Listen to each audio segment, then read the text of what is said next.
بسم اللہ الرحمن الرحیم۔ السلام علیکم اسٹوڈنٹس، آج ہم چیپٹر نمبر 2 کریں گے آپ کی 4th ایئر کی بک کا سوشل تھاٹ کا۔ اس میں ہم سب سے پہلے جو مسلم مفکر کریں گے وہ ہے علامہ ابن خلدون، جنہوں نے عمرانیات کی بنیاد ڈالی اور انہیں فادر آف سوشیالوجی کا نام دیا جاتا ہے، کہا جاتا ہے، اور ان کا ایرا ہے 1332 سے 1406 تک۔ ٹھیک ہے، ابن خلدون نے عمرانیات پر بہت گہرے اثرات چھوڑے ہیں، اور ابن خلدون کے جو عمرانی نظریات ہیں وہ ہیں طریقہ کار، میتھڈالوجی۔ سیکنڈ ہے الاسبیہ یا سماجی استحکام کا نظریہ ان کے عمرانی نظریات میں ہے، جسے ہم سوشل سولیڈیرٹی کا نام بھی دیتے ہیں۔ نمبر 3 ہے معاشرے کی پیدائش کا نظریہ۔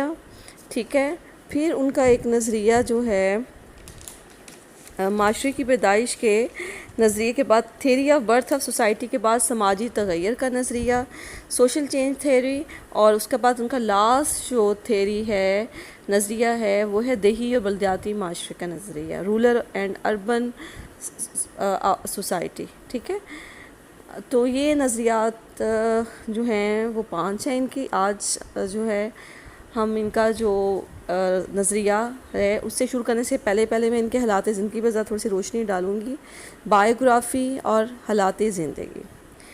تو ابن خلدون پہلے صدی ہجری میں عرب فاتحین نے جب اسپین کو فتح کیا تو بہت سے عرب اسپین جا کر آباد ہو گئے۔ ان میں ایک مشہور قبیلہ کندا بھی آباد ہوا، جس کا ایک فرد خالد بن عثمان بھی تھا۔ یہی وہ خالد تھا جو آگے چل کر خلدون کہلایا۔ خلدون کا گھرانہ اشبیلہ میں بڑے بڑے عہدوں پر فائز رہا۔ 9ویں صدی ہجری میں عیسائیوں کی یورش کی وجہ سے اس خاندان کو افریقہ میں پناہ لینی پڑی، جہاں تیونس کو انہوں نے اپنا وطن بنایا۔ 1332 میں اس خاندان میں عبد الرحمن نامی ایک بچہ پیدا ہوا، جو کہ اپنے جد امجد کی وجہ سے ابن خلدون کے نام سے مشہور ہوا۔ جد امجد کہتے ہیں فور فادرز، ان کا سر نیم وہ جو ہے خالد سے ہے خلدون، تو ابن خلدون۔ ابتدائی تعلیم دستور کے مطابق والد سے حاصل کی، عربی زبان و ادب کی تعلیم کے علاوہ قرآن پاک کو حفظ کیا۔ ابن خلدون ذہانت و فطانت کا سپیکر تھا، اسی ذہانت کے بلبوتے پر وہ شاہی محلات کی سیڑھیاں تک جا پہنچا۔ وہ ایک کامیاب سفیر اور سیاستدان تھا۔ بہرحال ابن خلدون کی تعلیمی مصروفیات اس وقت کے جو علماء تھے ان کو اپنی مقبولیت میں رکاوٹ دکھائی دینے لگی، اور لہٰذا درباری ریشہ دوانیاں اسے ملک بدر کرنے پر مجبور کر دیا۔ ابن خلدون نے بہت ہی کم ایج میں 20 سال کی عمر تھی جب وہ تیونس کے حاکم ابو اسحاق دوم نے ابن خلدون کی خدمات حاصل کریں۔ اس دور میں تیونس کا علم کا مرکز تھا، قرآن کریم انہوں نے حفظ کیا، حدیث اور مالکی فقہ پر عبور حاصل کیا تھا۔ بعد ازاں وہ فیس کے سلطان ابو عنان کی خدمت میں چلا گیا، پھر غرناطہ اسپین گیا، لیکن وہاں سے واپس افریقہ ہوا۔ 1377 کے بعد وہ اپنے گھر تیونس میں آ گیا۔ 1382 میں قاہرہ مصر چلا گیا، جہاں باقی زندگی گزاری۔ یہاں قاضی القضاء کے فرائض کی بار انجام دیے۔ کتاب العبر دنیا کی مشہور تاریخ 1382 میں مرتب کی، جس میں عربوں اور بربر قوموں کے حالات ہیں۔ قاہرہ میں 1406 میں 74 سال کی عمر میں اس کا انتقال ہو گیا۔ ابن خلدون کی جو مشہور تصانیف ہیں، ورکس، تصانیف، ابن خلدون کی تصانیف کا دائرہ بہت وسیع ہے۔ تصنیف کہتے ہیں جو بکس لکھی ہوتی ہیں، کتابیں لکھی ہوتی ہیں، کام ہوتا ہے۔ فلسفہ، منطق، فقہ و ادب، ریاضی، شرح قصیدہ بردہ اور مقدمہ ابن خلدون کی نمایاں کتاب ہیں، بلکہ ان کی کتاب جو مقدمہ ہے اس کے 10 والیومز ہیں، 10 جلدیں ہیں۔ ابن خلدون نے معاشرہ، ریاست، حکومت، عصبیت اور گروہی زندگی کی ثقافت کو خاص طور پر اپنی تصنیف میں جگہ دی ہے۔ ٹھیک ہے، اب ہم ان کے پہلا ان کا جو عمرانی نظریہ ہے اس کو ہم ڈسکس کرتے ہیں، لیکن اس سے پہلے ابن خلدون کے عمرانی نظریات جو ہیں اس سے پہلے بھی بہت سارے مفکرین تھے جنہوں نے کام کیا تھا۔ یونانی، رومی مفکرین کی بہت سی کتابیں معاشرے کے متعلق موجود تھیں، لیکن کسی نے بھی اس کو آرگنائز نہیں کیا تھا، لیکن ابن خلدون نے ان سے متاثر ہو کر معاشرے کو نئے زاویے سے دیکھنے کی کوشش کی تھی۔ ٹھیک ہے، تو اس طرح ابن خلدون کا کام جو ہے وہ زیادہ نمایاں ہے۔ مارٹینڈل نے لکھا ہے کہ ابن خلدون کے عمرانیت میں خاص دلچسپی تھی، بلکہ بعض مفکرین نے اسے سب سے پہلا اور سچا ماہر عمرانیت بھی قرار دیا ہے۔ آج کی دنیا ابن خلدون کو عمرانیت کا بانی کہتی ہے، لیکن تاریخی حقائق بتاتی ہیں کہ نہ کامٹ عمرانیت کا بانی تھا نہ خلدون، بلکہ بہت دنوں پہلے بہت سے مسلمان مفکرین نے عمرانی فکر کی بنیاد ڈالی تھی، جس کو سائنسی انداز میں ڈھالنا ابن خلدون کا کام تھا۔ یہ حقیقت ہے کہ ابتدائی دور کے مسلمان مفکرین جن میں الکندی ہے، الفارابی ہیں، امام غزالی ہیں، ابن سینا ہیں، ابن رشد ہیں، ابن عربی ہیں، ابن ربیع ہیں، اور بھی بہت ساری جنہوں شامل جنہوں نے ابن خلدون سے پہلے عمرانی فکر پر اپنے اثرات چھوڑے تھے، لیکن ان سب کے خیالات کو جمع کر کے انہیں سائنسی انداز میں پیش کرنا، انہیں آرگنائز کرنا ابن خلدون کا کام تھا۔ اس کا نام انہوں نے علم العمران رکھا تھا۔ عمران کہتے ہیں آبادی کے علم کو، اس لحاظ سے ابن خلدون ہی عمرانیت کا اصل بانی ہے۔ کامٹ نے اس کے بعد ابن خلدون کے بعد جو ہے عمرانیات ایک نے معاشرے کے علم کی بنیاد رکھی تھی۔ تو 19ویں صدی کے صنعتی انقلاب سے پیدا ہونے والے معاشرتی مسائل حالات سے متاثر ہو کر نئے علم کی بنیاد کامٹ نے رکھی۔ اس نے فرانس کے معاشرتی حالات کو سمجھنے کے لیے ایسے علم کی ضرورت محسوس کی جو حالات کی وضاحت کے ساتھ ساتھ مسائل کا حل بھی پیش کرے، تو اس پر عمرانیات سوشیالوجی وجود میں آئی۔ تو ابن خلدون کی عمرانیات وسطی دور کے معاشرتی حالات مسائل کو بیان کرتی ہے، اور ابن خلدون اپنے دور میں عمرانیت کا بانی تھا، اور کامٹ جدید دور 19ویں صدی کے حالات و واقعات کو وضاحت کرتی ہیں، اس لیے الگ الگ بانی کہلائے۔ چونکہ کامٹ اور اس کے بعد کے آنے والے مفکرین کے نظریات ابن خلدون کے نظریات سے ملتے جلتے ہیں، تو ابن خلدون کے نظریات جدید عمرانی علوم میں شامل ہیں، اس لیے ہم کہہ سکتے ہیں کہ اصل بانی ابن خلدون ہی ہیں۔ عمرانیت کا بانی ابن خلدون تھا۔ اب ان کے جو عمرانی افکار ہیں اس میں سے ہم پہلا ڈسکس کر رہے ہیں طریقہ کار، میتھڈولوجی۔ ابن خلدون کے طریقہ کار کے بارے میں ہارون خان شیروانی نے بیان کیا ہے۔ اس کا خلاصہ یہ ہے کہ اس نے اس دور کے مسلمان معاشروں کو دیکھا، ابن خلدون نے سب کی معاشرتی اور سیاسی زندگی ایک دوسرے سے مختلف کی، ان کا سیاسی اتار چڑھاؤ مختلف تھا۔ اس نے معاشرتی زندگی میں مقابلہ پیش نہیں کیا، مقابلہ حقائق و مواد کے ساتھ اپنے بیان کو قوی بنایا۔ اس طرح ارسطو جو تھا ابن خلدون سے آگے نکل گیا، وہ تاریخ کو حقائق کا مجموعہ قرار نہیں دیتا بلکہ حقائق اور واقعات میں ربط پایا جاتا ہے، اسے بھی تلاش کرتا ہے، اور ریاستوں کا جو رائز اینڈ فال جو واقعات پیش آتی ہیں اس کو بھی جو ہے ابن خلدون مطالعہ کرتا ہے، اور ایک نئی سائنس وجود میں آتی ہے۔ اس طرح واقعات کا مطالعہ سائنسی ہو جاتا ہے۔ تو تاریخ کے اس مطالعہ کو اس نے اپنی مشہور کتاب مقدمہ میں بیان کیا۔ سیاسی و سماجی فلسفہ پر یہ اہم کارنامہ ہے۔ تو جدید عمرانیت میں تجرباتی طریقہ کار کو دیگر تمام طریقوں پر اعلیٰ سمجھا جاتا ہے۔ انالیسس میتھڈ یا تجزیاتی طریقہ کار خاص سائنسی طریقہ کار ہے، تو اس میں منطق استقرائی اصول استعمال ہوتا ہے۔ اب اس میں جو ورڈ یوز کیا ہے وہ ہے استقرائی، جس کو ہم انگلش میں بولتے ہیں deduction, reasoning from general to specific conclusion, ٹھیک ہے۔ تو اس میں کیا ہے کہ ابن خلدون جو ہے انہوں نے کہا کہ کوئی بھی واقعہ جو ہے وہ بغیر کسی وجہ کے نہیں ہوتا، ٹھیک ہے۔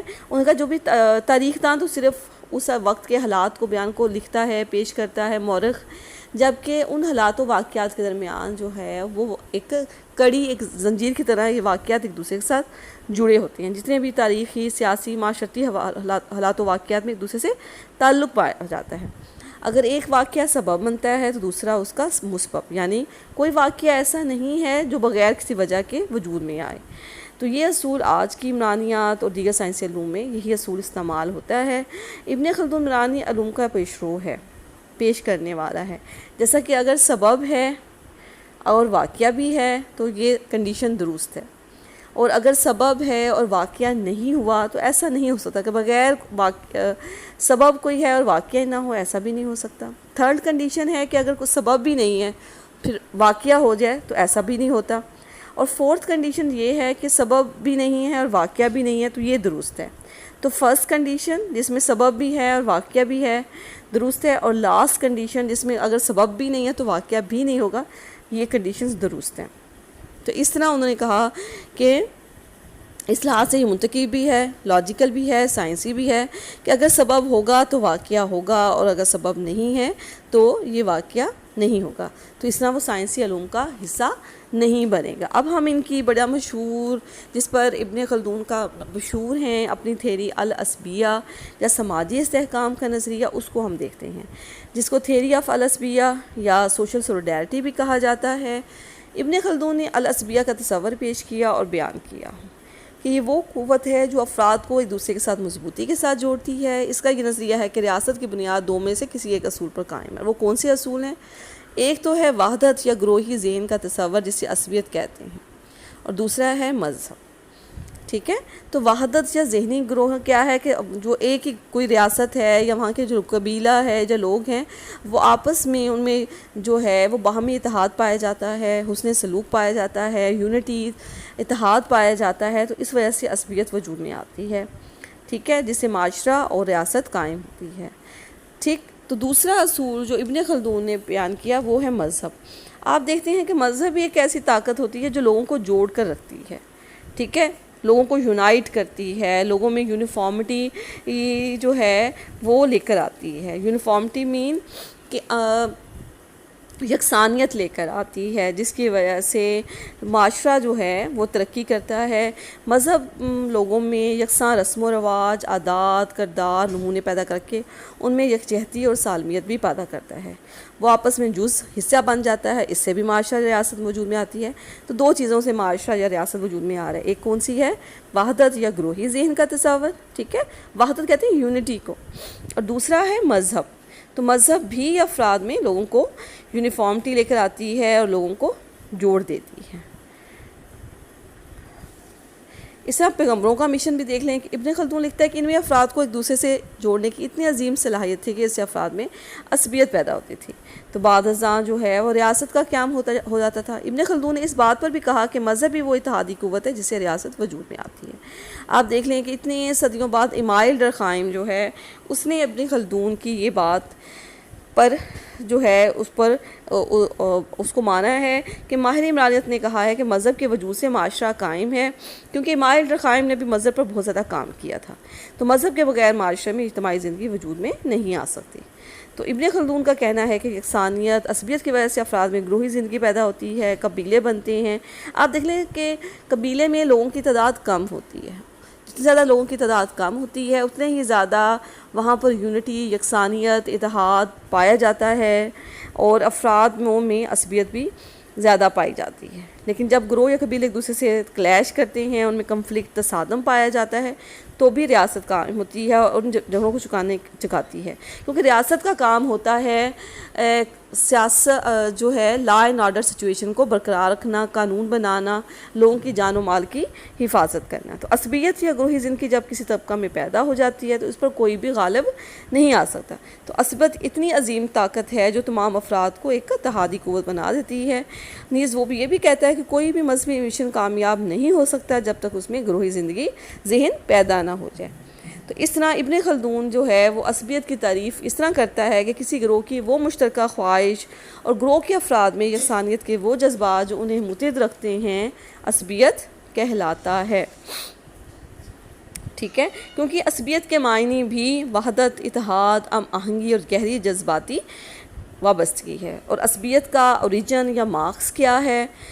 خاندان یا قبیلہ ہے۔ آپ دیکھ لیں خاندان کے اندر بھی وہی خاندان کامیاب ہوتے ہیں، ترقی کرتے ہیں، وہ لوگ جن میں لوگ یونائٹ ہوتے ہیں، جڑے ہوتے ہیں۔ قبیلہ بھی وہی کامیاب ہوتا ہے، ترقی کرتا ہے، اور کوئی اس پر غالب نہیں آتا، جس میں عصبیت پائی جاتی ہے۔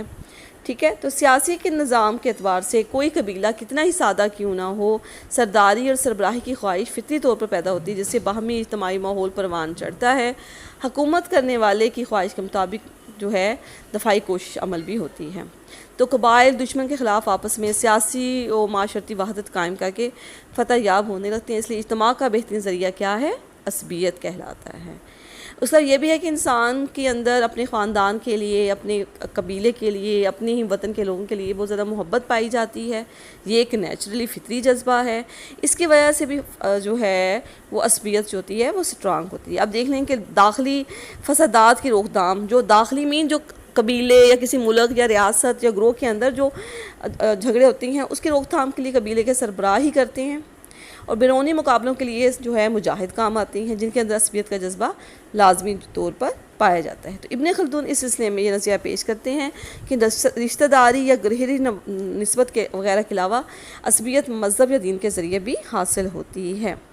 اس سے بھی جو ہے آپ دیکھ لیں کہ ایسی قومیں بہت ساری جو ہے ریسرچی سے پتہ چلتا ہے کہ ایسی قومیں جن میں لادینیت پائی جاتی ہے، لادینیت میں کوئی دین نہیں ہے، وہ میدان زندگی سے جلدی بھاگ لیتی ہیں، لیکن وہ اقوام عالم جو اپنے مذہب سے گہرا لگاؤ رکھتی ہیں، مذہبی قوانین و ضوابط پر عمل پیرا ہوتی ہیں، وہ اپنی مذہبی جوش و خروش کی بدولت بھاری اور وسیع سلطنت کے فاتح قرار پاتے ہیں۔ تو مثلا قرون اولیٰ میں اسلامی فتوحات کا سب سے بڑا سبب یہی عصبیت تھی، جس کی وجہ سے کیس و کسرا کی حکومتیں جو ہیں وہ ختم ہو گئی تھیں۔ ٹھیک ہے، ابن خلدون بھی یہی بات کرتا ہے کہ ایک عصبیت اور ایک مذہب جو ہے وہ معاشرے اور ریاست کے قیام کے لیے جو ہے وہ ناگزیر ہے، ناگزیر مین ضروری ہے۔ ٹھیک ہے، تو عصبیت کی وجہ سے ایک ایسا جذبہ ہوتا ہے جو افراد کو جوڑتا ہے۔ قبائل بھی اس وقت تک کامیاب ہوتے ہیں، ترقی کرتے ہیں، مضبوط ہوتے ہیں جب وہ اپنی قوت و عصبیت کی حفاظت کرتے ہیں۔ تو عصبیت ہی کیا ہے؟ قبیلے کی بنیاد ہے، اس کے بغیر کوئی بھی جو قبیلہ نہ زندہ رہ سکتا ہے نہ ہی دشمن کا مقابلہ کر سکتا ہے۔ تو ابن خلدون اس بات پر کہتے ہیں، ضرور زور دیتے ہیں کہ صرف عصبیت رکھنے والے قبائل ہی کامیابی فتح کامرانی حاصل کر سکتے ہیں۔ ٹھیک ہے، اور اس کے علاوہ اگر عصبیت کمزور پڑ جاتی ہے، اب عصبیت کب کمزور پڑتی ہے؟ جب وہ قبیلہ، گروہ، خاندان یا ریاست یا ملک جو ہے ان میں اس کا جو طبقہ، حکمران طبقہ ہے، جب وہ عیش و عشرت میں پڑ جاتا ہے، آسائشوں میں پڑ جاتا ہے، تو پھر کیا ہوتا ہے؟ ان میں عیش پسندی بڑھ جاتی ہے، ان کی عصبیت، شجاعت، بہادری کمزور پڑ جاتی ہے، ان میں عصبیت جو ہے وہ کم پڑ جاتی ہے۔ تو اس وقت جو ان کے مخالف قوتیں ہوتی ہیں، مخالف گروہ ہے، کوئی ریاست ہے، ملک ہے یا کوئی بھی قبیلہ ہے، تو وہ آسانی سے ان پر ٹیک اوور کر لیتا ہے، ان پر غالب آ جاتا ہے، جس کی وجہ سے وہ معاشرہ جو ہے زوال پذیر ہو جاتا ہے۔ ٹھیک ہے، تو کسی بھی مختصر کیا ہوا کہ کسی بھی قوم کی طاقت و قوت و طاقت چشمہ جو ہے وہ عصبیت ہے۔ اس قوت کی بنا پر قبائل دوسرے سے منسلک رہتے ہیں، اور یہی اتحادی قبیلے اگر تعیشات میں پڑ جائیں، کھٹن مرحل زندگی سے نہیں گزرتے، تو محنت و لگن سے جی چرانا شروع ہو جاتی ہیں، تو ان میں عصبیت جو ہے وہ کمزور پڑ جاتی ہے، ان کا عروج جو ہے وہ زوال میں تبدیل ہو جاتا ہے۔ اب مسلم ممالک کی دیکھ لیں، مسلم قوموں کی بھی دیکھ لیں، تاریخ بھری پڑی ہے کہ کیا ہوا تھا کہ مسلمان بھی اس لیے زوال پذیری کا شکار ہوئے کہ ان میں جب عصبیت جو ہے وہ کمزور پڑ گئی۔ مارٹنڈل کہتا ہے کہ ابن خلدون کی عمرانیت کی روح، اس کا تصور عصبیہ ہے، جس کا ترجمہ اس نے سوشل سولیڈیرٹی یا پھر سماجی استحکام سے کیا ہے۔ وہ کہتا ہے کہ انسانی معاشرہ اہم ضرورت کے تحت وجود میں آتا ہے۔ ہمیں پہلے بھی اس پر بہت سارے مفکرین نے کہا ہے کہ معاشرہ جو ہے وہ ضرورت کی وجہ سے ہوتا ہے، کہ مین از اے سوشل اینیمل، جیسے کہ ارسطو کہتا ہے۔ تو فرد معاشرے کے بغیر نہیں رہ سکتا، کیونکہ اسے اپنی ضروریات کو پورا کرنے کے لیے، اپنی کنٹینیوٹی آف جنریشن، انسانی نسل کی بقا کے لیے جو ہے وہ دوسرے لوگوں کی ضرورت پڑتی ہے۔ نیز وہ یہ بھی لکھتا ہے مارٹنڈل کے معاشرہ ریاست دونوں میں یک وقت اکٹھے وجود میں آتے ہیں۔ تو سب سے اہم واقعہ تو سماجی استحکام ہے، جو خونی رشتوں میں مسلم خاندانوں سے وجود میں آتا ہے۔ اس سے چھوٹے چھوٹے معاشرے وجود میں آتے ہیں، ان میں پڑوسیوں سے تعلقات، عام زندگی کے حالات پائے جاتے ہیں، سماجی تفاعل عام ہوتا ہے، اس سے سماجی استحکام وجود میں آتا ہے۔ خانہ بدوش معاشرے میں سماجی استحکام کی قوت سب سے زیادہ ہوتی ہے۔ خانہ بدوش معاشرے مستقل طور پر ایک دوسرے کی امداد کے محتاج ہوتے ہیں۔ مذہب سماجی استحکام کے کام کرنے میں نہایت قابل ہے۔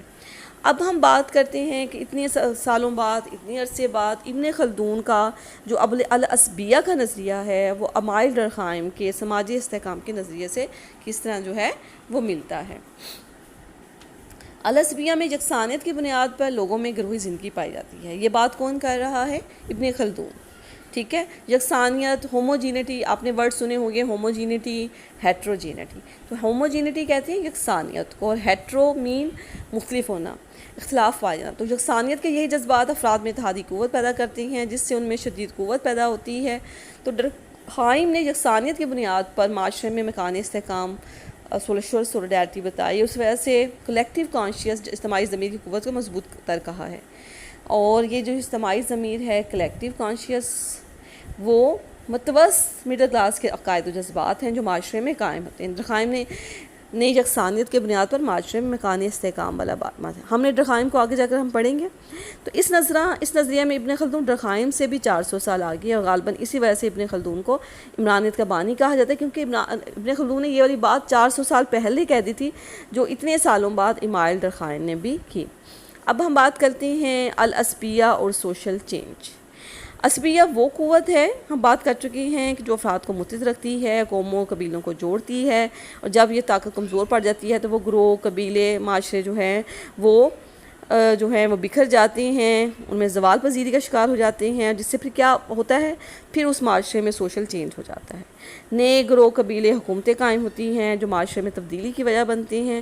اس طرح عصبیہ سماجی تغیر، تبدیلی کی وجہ بنتا ہے، اور اگر دونوں کنڈیشنز میں اگر عصبیت کمزور پڑتی ہے تب بھی معاشرے میں سوشل چینج آتا ہے، اور اگر عصبیت مضبوط ہو جاتی ہے پہلے سے زیادہ تب بھی معاشرے میں سوشل چینج آتا ہے۔ تو یہ نظریہ تھا ابن خلدون کا العصبیہ، جس میں انہوں نے بات کی کہ دو قوتیں ہیں، العصبیہ اور مذہب، جو قوموں، ریاستوں، گروہ، خاندان کو جوڑ کر رکھتی ہے۔ اب ہم بات کرتے ہیں ابن خلدون کے تیسرا جو ان کی ہے معاشرے کی پیدائش کا نظریہ، اس کو ہم آج تھوڑا سا ڈسکس کرتے ہیں۔ تو معاشرے کی پیدائش کا نظریہ بھی ابن خلدون نے اس طرح پیش کیا ہے کہ فرد اکیلا اپنی زندگی نہیں گزار سکتا، اسے دوسرے لوگوں کی ضرورت ہوتی ہے۔ آپ بھی دیکھتے ہیں کہ ہم اکیلے ہر چیز تو نہیں اگا سکتے، نہ پیدا کر سکتے، نہ بنا سکتے، ہمیں دوسرے لوگوں کی ضرورت پڑتی ہے، تو دوسروں کی مدد کے بغیر اسے زیادہ وقت لگے گا کہ وہ ان چیزوں سے زندہ رہ سکے۔ تو اللہ تعالیٰ نے انسان کو یہ صلاحیت بخشی ہے کہ وہ دوسروں سے تعاون کرنے کے قابل ہو جائے۔ تو جب لوگ آپس میں ایک دوسرے سے تعاون کرتے ہیں، ایک دوسرے سے فائدہ اٹھاتے ہیں، تو مکمل تعاون کے نتیجے میں ایک پیچیدہ سماجی مرحلہ، جس کو ہم سوشل پروسیس کا نام دیتے ہیں، وجود میں آتا ہے۔ اور اس سے پھر کیا وجود میں آتا ہے، اس پروسیس کو ہم بلدیاتی عمل، اربنائزیشن کا نام دیتے ہیں، اور ابن خلدون نے اس کا نام تمدن، شہر رکھا ہے۔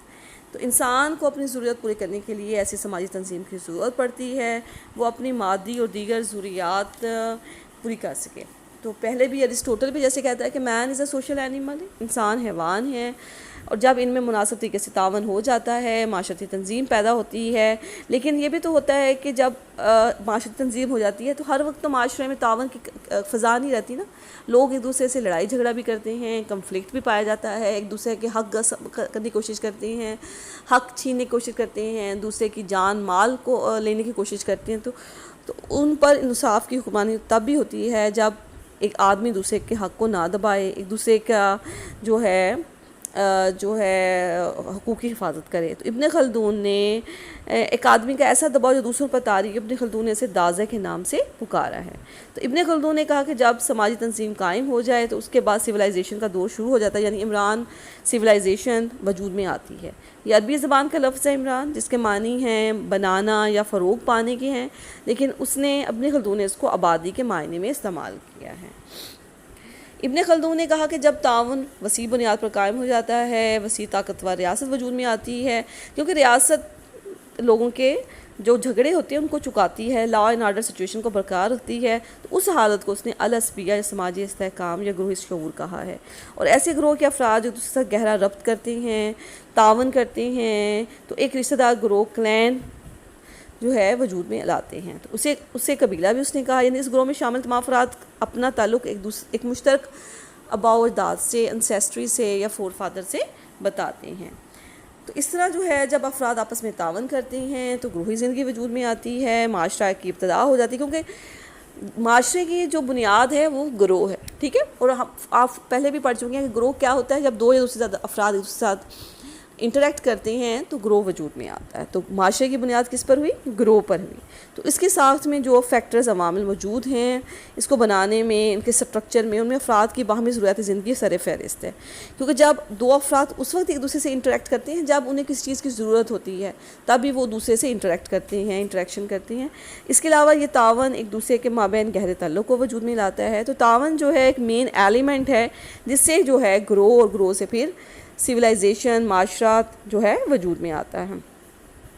ٹھیک ہے، اور تعاون سے معاشرتی تنظیم وجود میں آتی ہے جس سے سویلائزیشن ثقافت قائم ہوتی ہے، اور ان عوامل میں انصاف سب سے اہم عنصر ہے۔ اگر انصاف نہیں ہوگا، لا اینڈ آرڈر سچویشن برقرار نہیں ہوگی تو پھر کیا ہوگا؟ معاشرے میں جنگل کا قانون ہو جائے گا، کسی کی جان و مال کو تحفظ حاصل نہیں ہوگا، تو جس کے قیام سے جابر کسی کمزور پر جبر نہیں کر سکتے، ایسا ہوتا تو لوگ ایک دوسرے کو زندہ نہ چھوڑتے۔ تو یہ سارے عوامل جو ہوتے ہیں وہ معاشرے کی تشکیل میں اہم کردار ادا کرتے ہیں۔ تو سب سے ایلیمنٹ کیا ہے؟ تعاون کرنا، اور لوگ تعاون تب کرتے ہیں جب ایک دوسرے کی ضروریات کو پورا کرتے ہیں، تب بھی گرو وجود میں آتا ہے، سوشل پروسیس ہوتا ہے جس کو اس نے پھر اربنائزیشن کا نام دیا، سماجی تنظیم وجود میں آتی ہے۔ جب سماجی تنظیم قائم ہو جاتی ہے، اس کو میں دوبارہ سے اپنے ٹاپک کو رپیٹ کر رہی ہوں، سویلائزیشن وجود میں آتی ہے، اور جب سویلائزیشن وجود میں آ جاتی ہے تو پھر کیا ہوتا ہے کہ لوگوں کے جھگڑوں کو چکانے کے لیے پھر انصاف کا قائم ہونا ضروری ہے، ٹھیک ہے، تو تاکہ لوگوں کوئی کسی کا حق جو ہے غصب نہ کر سکے۔ تو اس میں تعاون جو ہے وہ سب سے بڑا امپورٹنٹ جو ہے وہ ایلیمنٹ ہے۔ تو اسٹوڈنٹس، آج میں نے آپ کو 3 جو ہیں وہ تھیریز کرائی ہیں، ابن خلدون کی میتھڈالوجی، سیکنڈ ہے الاسبیہ، اور تھرڈ جو ہے وہ میں نے آپ لوگوں کو کروایا ہے معاشرے کی پیدائش کا نظریہ۔